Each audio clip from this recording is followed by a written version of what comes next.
Pour ce nouvel épisode de la série concernant l'uniformisation de la science et de la religion, nous allons donc exploiter les deux cartes mentales qui ont été présentées. Donc, déjà, nous abordons des gens qui sont dans un extrémisme de la pensée.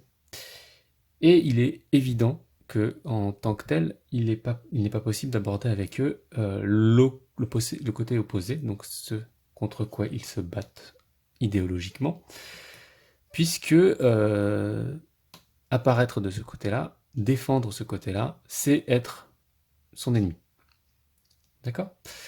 Donc, pour le pro-science, anti-religion, il n'est pas question pour l'instant d'aborder la religion.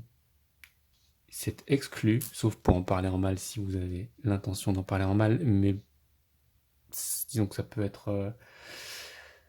voilà, enfin, c'est vous qui voyez avec votre propre conscience. La première étape est l'étape de relativisation.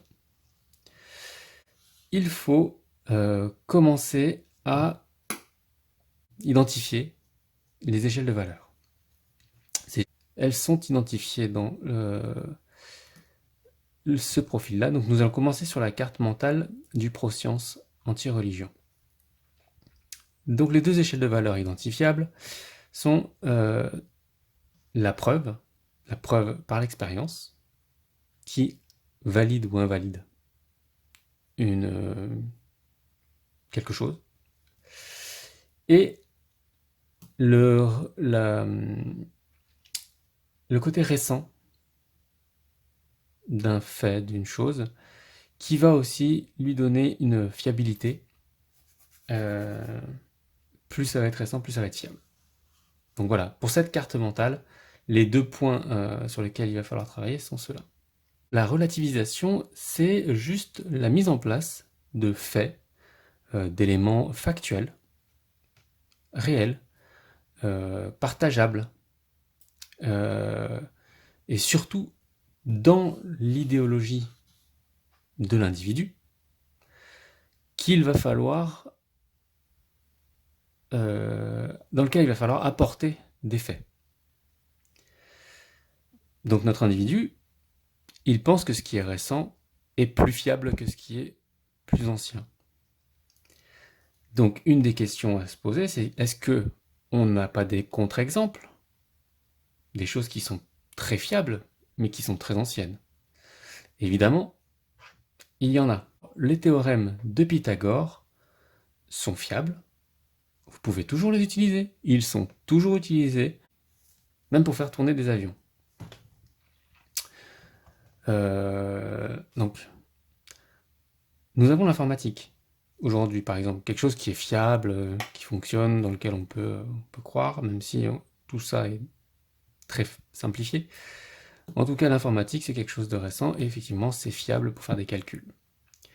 Mais est-ce que pour autant, Pythagore, qui est beaucoup plus ancien, n'est pas fiable, alors qu'aujourd'hui, l'informatique se base sur des théorèmes de Pythagore pour réaliser un certain nombre de choses, et même pour qu'on fabrique les ordinateurs ou les machines qui vont réappliquer Pythagore. Donc il y a un certain nombre d'éléments qui sont très anciens, sur lesquels nous sommes toujours basés, et qui fonctionnent toujours. Et donc la fiabilité ne peut pas être considérée comme étant l'équivalent d'une notion récente. C'est pas parce que c'est récent que c'est plus fiable. Donc d'un point de vue positif, encore une fois, ne pas critiquer, il faut apporter des nouveaux éléments. Et là, il ne faut surtout pas le laisser en suspens. Parce que un concept ne peut pas rester sans attache. Le premier réflexe, ça va être de vouloir l'attacher à quelque chose. Et là, c'est à vous d'avoir identifié. Vous avez ajouté un élément, mais vous avez un peu déséquilibré la façon de penser de la personne en face de vous. Et donc il va falloir lui apporter un nouveau raccord pour qu'il puisse raccrocher sa façon de penser, pour ne pas se retrouver à l'accrocher à n'importe quoi. Et là, vous avez ça. Vous avez les preuves, la validité, l'expérience. Et donc, pourquoi est-ce que la fiabilité n'est pas juste associée aux expériences? Puisque le domaine scientifique se targue justement d'être fiable par l'expérience, plutôt que le fait que ce soit récent. Donc évidemment, il va falloir rattacher la fiabilité à la validité et à la preuve scientifique, donc à l'expérimentation. Et là, théoriquement, vous avez changé la façon de penser de la personne et nous approcherons d'une possibilité de discuter de savoirs qui sont plus anciens et qui sont aujourd'hui considérés comme pas fiables par cette personne parce qu'elles sont anciennes. Passons aux pro-religions anti-sciences. De la même façon, nous sommes sur le premier contact. Zone interdite, ne parlons pas de science. Il ne faut pas parler de science. La science, pour lui, est soumise aux pratiques et donc n'a aucun lieu d'expression autre que de confirmer les pratiques. Comment faire des choses neuves avec que des possibilités de faire des choses anciennes. Pour passer des caps technologiques, il faut savoir sortir de nos pratiques, de nos habitudes. La chose difficile du coup quand on est pro-religieux, on est avec un certain nombre de croyances puisqu'on va rentrer dans un groupe. On va rentrer dans ce groupe et ce groupe va nous inculquer un certain nombre de choses, de façons de faire et de pratiques que l'on va appliquer sans trop se poser de questions. Ça peut être valable pour des gens qui vont choisir de rentrer dans une pratique, mais souvent s'ils rentrent dans une pratique et qu'ils font ça, c'est que globalement, précédemment, ils étaient dans une autre religion et en fait ils font exactement de la même façon, ils changent juste de pratique. Donc ce qui est intéressant, donc, c'est le fait que les pratiques, il y en a des bonnes qui amènent la paix, etc., et d'autres qui amènent la guerre. Et pourtant,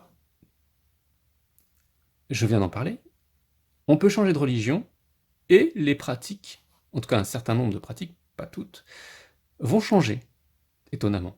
Elles vont changer, elles vont être modifiées, donc comment savoir que ces pratiques, en fonction de la religion, que ce soit les musulmans, les chrétiens, bouddhistes, chamans, bref, vous voyez, j'ai mis un truc. Et un truc intéressant, c'est que les athées ont des pratiques également, même si ils ont l'impression qu'ils n'en ont pas. En fait, il y a quelques pratiques athéistes. Vous pouvez soit dire que ces pratiques sont associées au groupe, soit dire que ces pratiques sont associées à Dieu, soit qu'elles sont associées au hasard. C'est bon pour les athées. Ça joue le rôle de Dieu. Hasard est un nom moderne de Dieu. En fait, la personne à qui vous parlez est dans une seule religion et pas les autres. Et donc la question à se poser, c'est comment savoir que c'est la bonne, puisque les autres se trompent, mais qu'ils font pareil. Comment savoir que la pratique que l'on a et que l'on a hérité ou choisi est celle qu'il convient d'avoir. Et là, évidemment, la question va se poser sur les preuves, la fiabilité. Si oui, évidemment, il faut la pratiquer. Sinon, eh bien, il faut l'interdire, a priori, dans cette façon d'imaginer le monde. Puisque la pratique, elle amène la guerre. Et là, on commence à avoir un rapprochement mineur, mais entre les deux profils et les deux cartes mentales. La question de la fiabilité est essentielle. La science a tranché. Qu'en est-il de la religion? Ça va beaucoup dépendre de la religion.